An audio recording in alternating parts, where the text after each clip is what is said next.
বাংলাদেশের রাজনীতিতে কেউ যখন ১৭ বছর পর ফিরে আসে, প্রশ্নটা হয় সে ফিরছে কি শুধু দেশে নাকি ক্ষমতায়।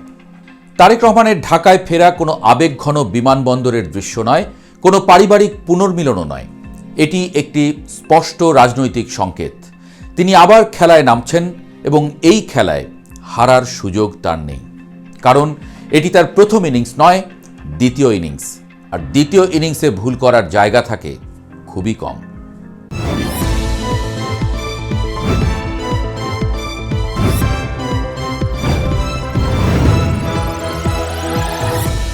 আঠারো মাস কারাবাস, ১৭ বছরের নির্বাসন, অসংখ্য মামলা, অসংখ্য বিতর্ক, এসব কিছুর পরেও তারেক রহমানের দেশে ফেরা শুধু ব্যক্তিগত প্রত্যাবর্তন নয়, বরং তার জন্য রাজনৈতিক অধ্যায়ের দ্বিতীয় ইনিংসের সূচনা। ২০০৭ সাল সেনা সমর্থিত তত্ত্বাবধায়ক সরকারের সময় গ্রেপ্তার হন তারেক রহমান। দুর্নীতির মামলা, কারাগার, অসুস্থতা, তারপর একরকম বাধ্য হয়েই যুক্তরাজ্যে যাত্রা। সেই সময় অনেকেই ভেবেছিল এখানেই হয়তো শেষ, বাংলাদেশের রাজনীতিতে তারেক রহমান অধ্যায়টি বন্ধ হয়ে গেল। কিন্তু বাস্তবে তা হয়নি। লন্ডনে থেকেও তিনি ছিলেন রাজনীতির ভেতরেই। ভার্চুয়াল সভা, নির্দেশনা, সিদ্ধান্ত সবই হয়েছে দূর নিয়ন্ত্রণে। বিএনপির অনেক গুরুত্বপূর্ণ আন্দোলন, অবস্থান, এমনকি দলীয় কাঠামোর রদবদলেও তার ছাপ ছিল স্পষ্ট। তিনি সামনে ছিলেন না, কিন্তু কেন্দ্র থেকে সরে যাননি। এই দীর্ঘ অনুপস্থিতির সবচেয়ে বড় খেসারত দিতে হয়েছে তার ইমেজে। দেশে ছিলেন না, এই অভিযোগ সবচেয়ে বেশি উঠেছে বেগম খালেদা জিয়ার অসুস্থতার সময়। মা হাসপাতালে, ছেলে লন্ডনে, এই বাক্যটি রাজনৈতিক স্লোগানে পরিণত হয়েছিল। এটা শুধু বিরোধীদের আক্রমণ ছিল না, বিএনপির ভেতরেও চাপ তৈরি করেছিল। এমনকি বিএনপির সমর্থকদের মধ্যে বিরূপ প্রতিক্রিয়াও কাজ করেছে। জুলাই অভ্যুত্থানের ১৫ মাস পরে নির্বাচন যখন সামনে, ঠিক তখনই তার দেশে ফিরে আসা। এতে বিএনপির মধ্যেও দেখা যাচ্ছে প্রাণ উচ্ছলতা, কিন্তু তার নিজের জন্য এক কঠিন পরীক্ষা।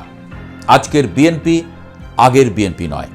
এই দল এখন আরও বেশি কেন্দ্রীভূত, আরও বেশি একমুখী। দলে প্রকাশ্য কোনো বিকল্প নেতৃত্ব নেই। একসময় বিএনপিতে যে একাধিক ক্ষমতার বলয় ছিল, সেগুলো এখন প্রায় নিশ্চিহ্ন। তারেক রহমানই সিদ্ধান্তের কেন্দ্রে। লন্ডনে থেকেও তিনি সেটা প্রমাণ করেছেন। দেশে ফিরে সেই কেন্দ্রীয়তা আরও দৃশ্যমান। এটা একদিকে তার নেতৃত্বের শক্তি, অন্যদিকে ঝুঁকিও। কারণ বিকল্প নেতৃত্ব না থাকলে দলের সব সাফল্য যেমন তার ঘাড়ে যায়, তেমনি সব ব্যর্থতার দায়ও তার উপর এসে পড়বে। এই বাস্তবতা মাথায় রেখেই তার বর্তমান কৌশল সবচেয়ে গুরুত্বপূর্ণ।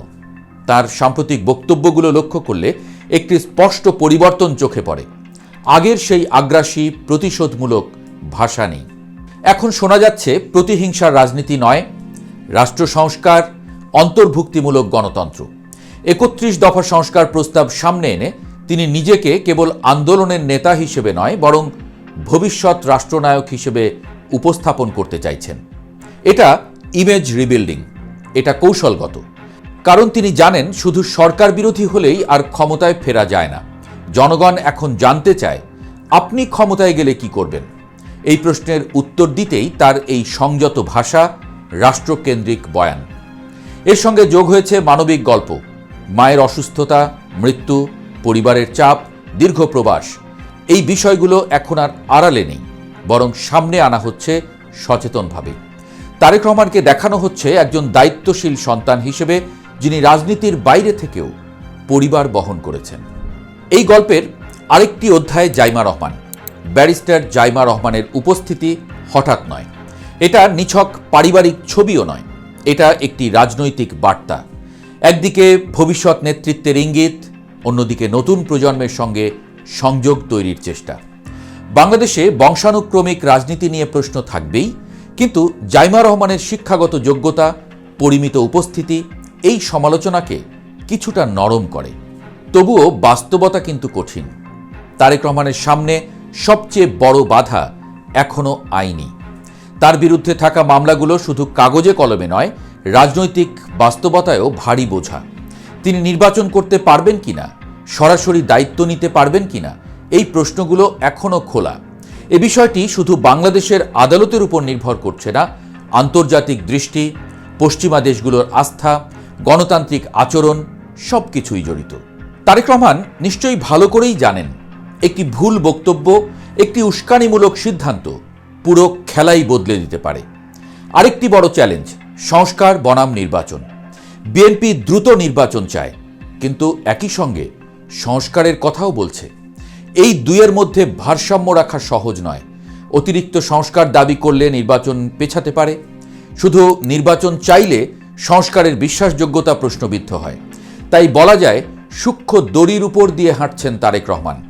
দলকে চাঙ্গা রাখা, কর্মীদের নিয়ন্ত্রণে রাখা, একই সঙ্গে রাষ্ট্রীয় দায়িত্বশীলতার বার্তা দেওয়া, সব একসঙ্গে সামলাতে হচ্ছে।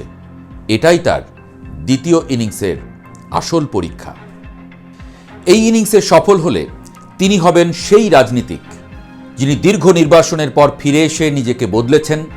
ব্যর্থ হলে তিনি হয়তো ইতিহাসে থাকবেন এক অপূর্ণ সম্ভাবনা হিসেবেই। এই মুহূর্তে তারেক রহমান মাঝপথে দাঁড়িয়ে, পেছনে বিতর্কের ভার, সামনে সম্ভাবনার দরজা।